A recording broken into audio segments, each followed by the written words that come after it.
Okay, so first I pin it, and then I know where, whether it be the front or the back or the side of the dress, that I'm most happy with the measurement of the hem. And then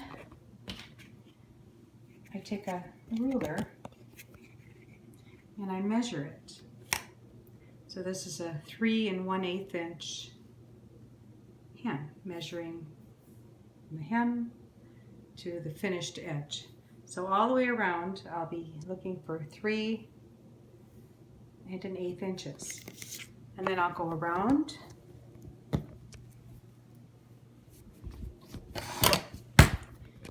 and I'll measure all my pinned spots, 3 1/8 inches, all the way around the dress, and adjust where needed so that it all is even. So I use the most, when I look at how it hung on you when you were wearing it, I look at where I was most happy with the measurement, and then whether or not I needed to maybe add or take away 1/8 of an inch based on how it looked when it was on you. So then I went all the way around, measured 3 1/8 inches, and repinned it all the way around. Now I'm going to take off the excess material. So here I'm using a pinking shears, which has a zigzag cut because that helps keep the fabric from fraying. And I'm going around and taking off extra fabric so that I don't have a huge hem when I'm finished. And when I go around cutting this, I try to keep this same distance, and I do that just by eyeballing it, but keeping it straight and cutting all the way along, which is going to give me a shorter amount of material to actually have in the hem. And I'm going to be doubling this under because I'm going to sew this by hand. Also, when you're pinning, you want to notice any internal seams, because you want to make sure that your hem, you match up the seams here. That keeps the dress in line so it's not, off center.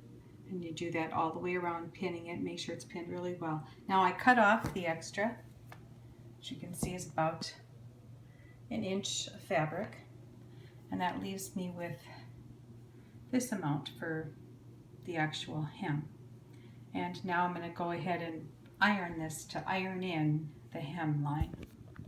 So you make sure that you have a lot of pins so that as you're ironing, it doesn't pull off center. Again, starting in an area where you have your seams lined up. And now I'm going to go ahead and just press the steam button. So I'm not ironing back and forth, I'm just pressing in each section and not using too much heat, but just enough to put that crease in the hem. And now I'm going to go ahead and just press the steam button.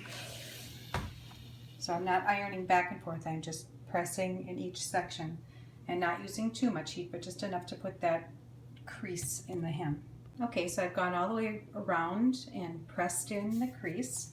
Now what I'm going to do is each pin I'm going to take out, and I'm going to fold the fabric underneath.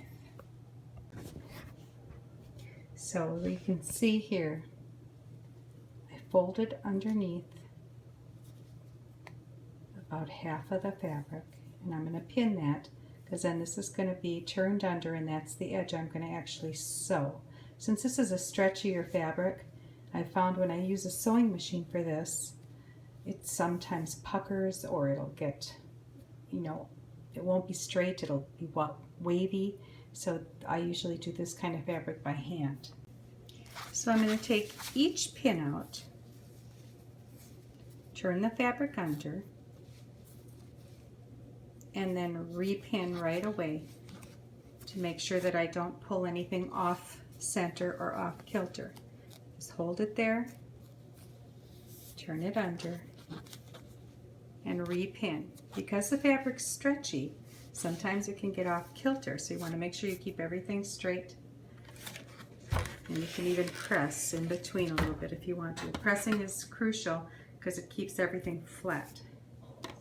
Okay, so I finished pinning everything, and now I'm just going to go through and press it all the way around to flatten everything out. Be careful not to burn the fabric. That can happen, so you always want to make sure you have enough steam coming out to press it, but not to scorch the fabric, because that would make it that shiny, like burned look. You don't want that. So press and turn all the way around. Okay, to thread your needle, you always want to cut the end off to start with a nice fresh end that doesn't have a lot of frayed edges. You put it in your mouth and just wet it slightly, and then use your fingertips to pull it up.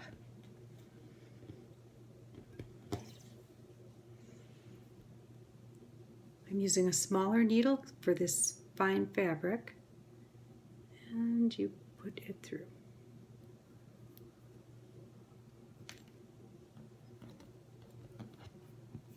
You get quite a bit of thread, maybe in 2 arm lengths. You cut it off. Now to make a knot, you wet your fingers, wet the thread. Take the thread and wrap it 1, 2, 3, and then take your thumb and slide it forward while you hold on to it. You add a lot of pressure here. Then you're going to just take your fingernail and pull it down, and you wind up with a knot. So thread it around your finger, hold it, and pull it while you're adding pressure. And that'll just pull all that thread down to make a knot. Now you're ready to start sewing.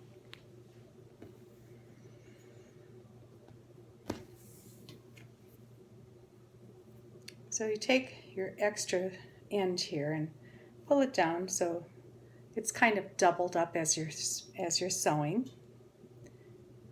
So there's not too much you have to be pulling through. And you have your knot on the end here. Okay. Start at one of the edges that has a seam matched up. Go into that seam. Get a little bit of the fabric and bring the needle through the other side. And then pull. And you have to kind of untangle the thread as you're pulling it through till you get all the way to that knot. And then you go down about a 1/2 inch. And you have your fingertip underneath here, because as you come through the fabric, you're going to feel your fingertip. Not enough to poke it, just enough to feel it. So you feel your fingertip, grab a little tiny bit of the fabric, and then have the needle come through the hemmed side that you have overlapping here and pull it through. Don't let it get tangled.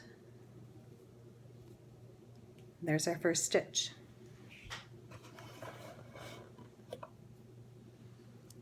Again, 1/2 inch, feel your fingertip, take a little bit of the fabric. See, there's the tiniest little bit of fabric that you pull. And then you put the needle through the finished edge of the hem side that you're sewing it into, and then pull through slowly. Again, 1/2 inch, fingertip, pull a little bit of the fabric through the other side. So you're just, the tiniest little stitch is showing through on the finished side because you're only taking a real tiny little bit of fabric and coming through. And your fingertip that you touch when you come through there is your guide, because then you know you've got that fabric.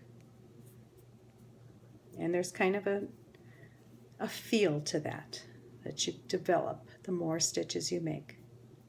And after a while it can go a little faster. So you're just taking the tiniest bit of fabric, coming through, and then those tiny little stitches are barely able to be seen on the finished side of the dress. Again, tiny little bit, pull through. And try not to pull too hard at the end here when you come through. Right here at the end of the stitch, when you're coming to the end of your thread, go slowly, because if you go too hard, it's going to pucker the fabric. And every once in a while, you'll have to take a little pull here just to make sure this is all laying flat. You don't want to see puckers on the other side. A little bit of fabric, pull through gently. It's a very gentle touch. Now you can see that amount of time. I've done about 3 inches. So it's a lengthy process, but I mean, not too bad. You can be sitting there listening to your music and or by the window. And every once in a while you can look out. It's kind of relaxing actually. Now here you can see a little bit on this section of the fabric that's got white, because I'm using a blacker thread. See, you really can't see much of those stitches coming through the other side. Right there is the stitch. Right here. It doesn't look like much. You can see kind of a little bit of indentation where the stitch is, but not really anything noticeable. So it's kind of an invisible stitch. Okay, I'm going to continue on and I'll show you how to end it when we get to the end of the thread. Still continuing on, you can see what it's like when you just kind of get the hang of it and go a little faster.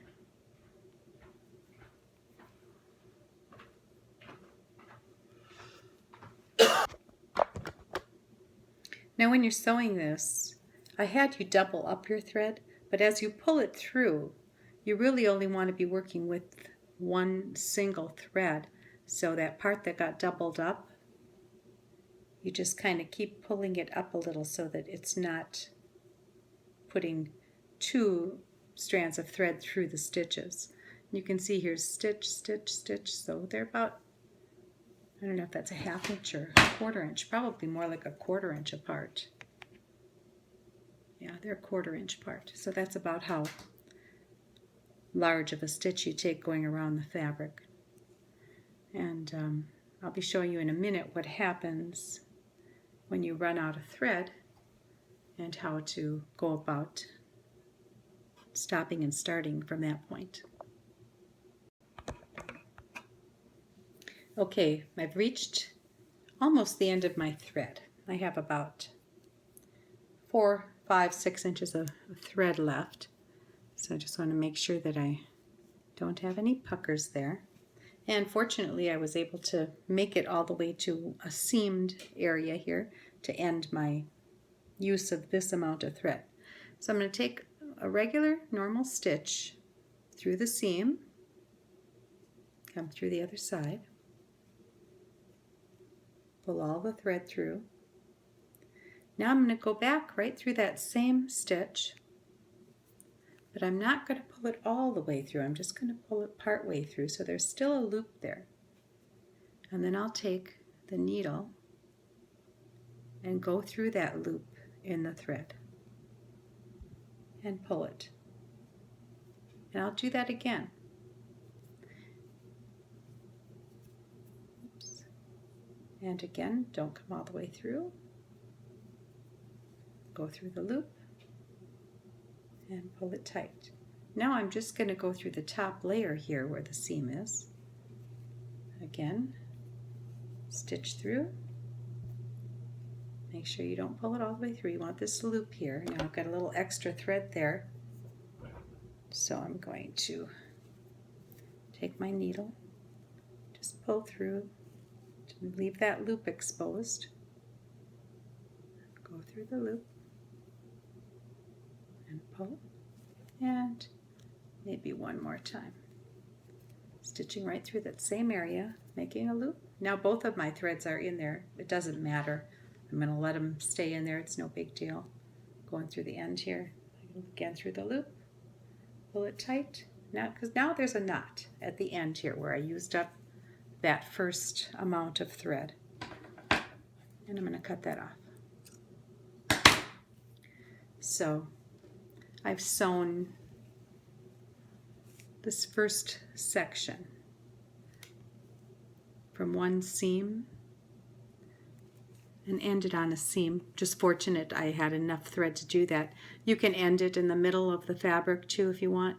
It just works out best if you can end it on a seam because there's that little extra bit of fabric there to make the knot through several times so it's not as noticeable.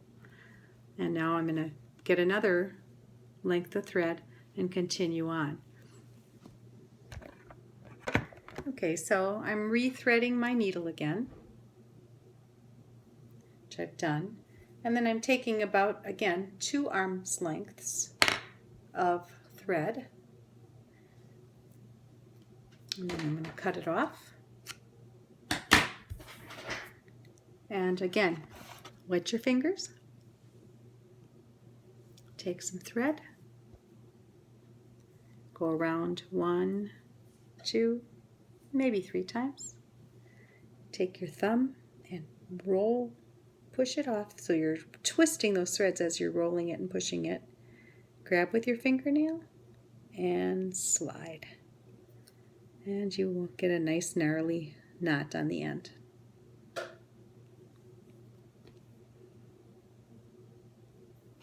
And untangle all your thread here. You want to make sure it's all straight and smooth to start sewing.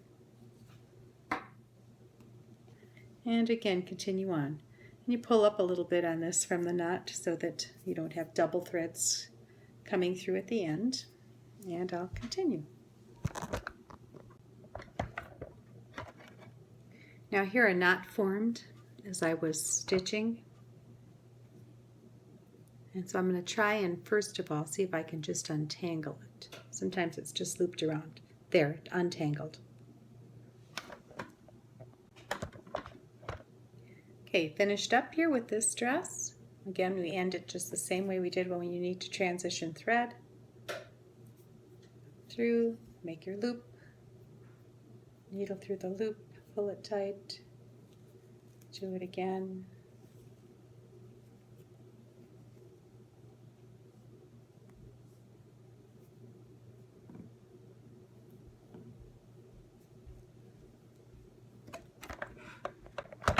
Okay, I finished it, and now I just took all the pins out, and I'm going to give it one final pressing, and then it'll be done. So the things to remember, use lots of pins. Okay, you can, I space them this close apart so that when you're sewing it, the fabric doesn't shift. Make your measurement all the way around so that it's even all the way around.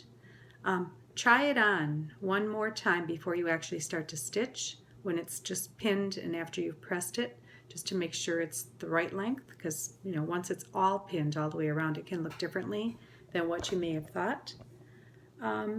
Use a gentle touch when you're taking your stitches to avoid knotting and to avoid fabric puckering. And I use the same thing for hemming pants and for hemming dresses that have stretchy fabric and a blind stitch. Some cotton things that if you're doing a sewing machine stitch, you can do it on the machine, but with this kind of fabric I usually do it by hand, or dress pants, I do those by hand. So it's a good thing to learn.